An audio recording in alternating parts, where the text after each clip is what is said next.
Tribes of Midgard is my new addiction. Here are my first impressions of the action, sort of tower defense, roguelike, ARPG, survival game that is Tribes of Midgard. To put this plain and simple, it's been a while since I've played a game that I do not want to get off. Okay? Like, I do not want to put this down. I'm addicted. Every spare moment I have is playing this game. That's huge for a time-poor individual like myself. I work full-time, I'm married, and I have a 1-year-old, so very, very busy. But Tribes of Midgard, forgive me, but it makes everything else seem obsolete and not important. It has a unique blend of survivability with that roguelike feature in there that gets you hooked. And you can play as long or as short as you want. Most games can end very quickly if you wanted them to, and most games can drag out for hours if you wanted them. Put it plain and simple, if you do not want to lose days of your life, do not play this game. So what is Tribes of Midgard? Like I said before, it's an action RPG roguelike survival game.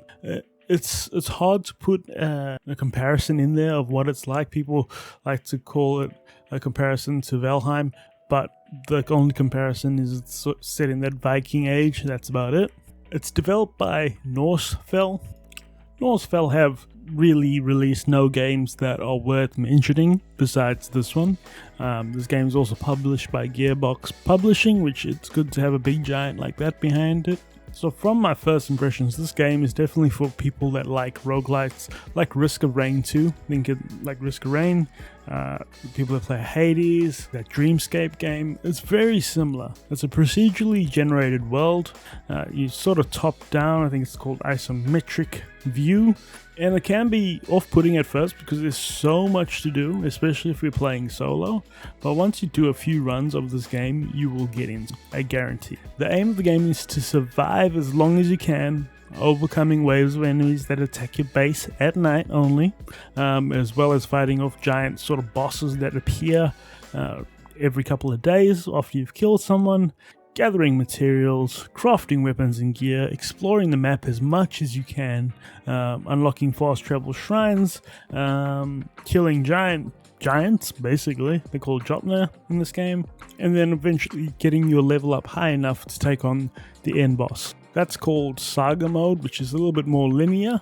And then you've got the second mode, which is called Survival, which is a little bit more long-term. And it's essentially a more drawn-out process to Saga mode, where you can go on for as long as you want, and you can co-op up to 10 people, and yeah, just see how long you can survive. It's pretty cool. It's pretty fun. I haven't had a chance to play it too much, but it looks like a lot of fun. It certainly is a doable solo game, and it's very challenging solo and a little bit more relaxed when you bring a few more people into the game, I've heard, but the damage and the enemies and everything scales to the amount of people you have, so there's still plenty to do. But you can play with the whole tribe of your friends, pardon the pun. It's got the usual fruit that you find in most games nowadays, where there is sort of a battle pass to unlock sort of visual customizations. There's also different challenges, class challenges as well, achievement challenges, saga challenges. There's a bunch of challenges, and this is what keeps you coming back. So every time you complete a game or you exit the Bifrost, which is the way to exit, like say you can finish a game without dying, basically. So I think it's after like 15-20 minutes. If you've done the correct amount of tasks, the Bifrost opens up and you can literally quit that game then and there, and you're rewarded XP. That XP goes into your profile and basically increases your rank amongst nobody besides yourself and probably your friends. You get a bunch of visual customizations. There's 100 levels to the battle pass. We call it a battle pass, and all visual customizations, as well as some runes in there as well. Now, runes are very important in this game. It is the roguelike element to this game, which makes every run pretty individual. Not to mention that every world is procedurally generated, so there's obviously different elements, different areas, but it's essentially the same thing, just muddled up. but the runes add that roguelike element. So when you defeat certain small little tribes or big bosses, they have a chance to drop runes. Runes are like modifiers for your game. So one rune, if you stand still for 30 seconds, you get so if you stand still for 10 seconds, you get 100 HP for every 3 seconds you're standing still. You can get lightning to strike down when you strike an enemy. You get double XP. Your ranged weapons can do a little bit more damage. Your melee weapons can do a little bit more damage. There's a lot of different magical abilities as well. It's pretty cool. So that's that roguelike element. So every run is different based on the runes you pick up. And then there's things that you can take into a game with you from leveling up that increase your starting point in the game, or your opportunity to do certain things in the game a lot sooner. That's that roguelike. That's very Hades-like. For those that have played Hades, this is very Hades-like in terms of its structure there.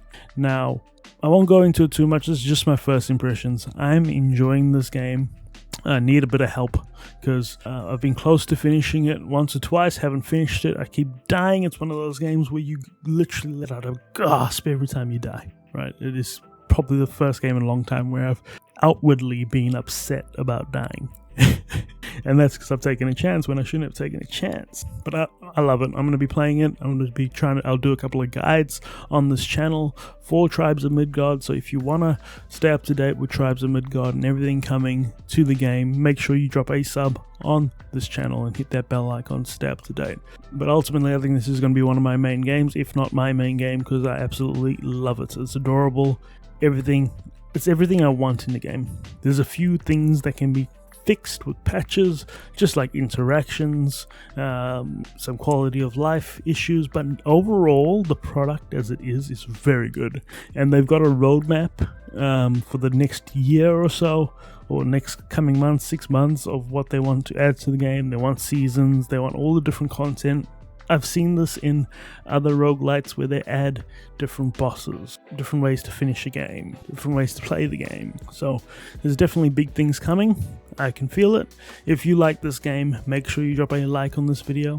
So that's my honest first impressions of this game. I honestly can't fault it. I'm fairly positive. I'm fairly pro this game. I'm not very negative on it. There's nothing really that sticks out to me that will make you not want to buy this game. It's priced incredibly well. I play on PC, and on PC it's $29.95 Australian, so it's probably cheaper in the US. Plus, if you got a service like G2A, you can get the game for a lot cheaper as well. I'll leave a link to G2A in the description, so you guys can check that out as well. But yeah, otherwise guys, if you like the video and you want to see more, make sure you like the video and comment below what you're enjoying about Tribes of Midgard. Peace.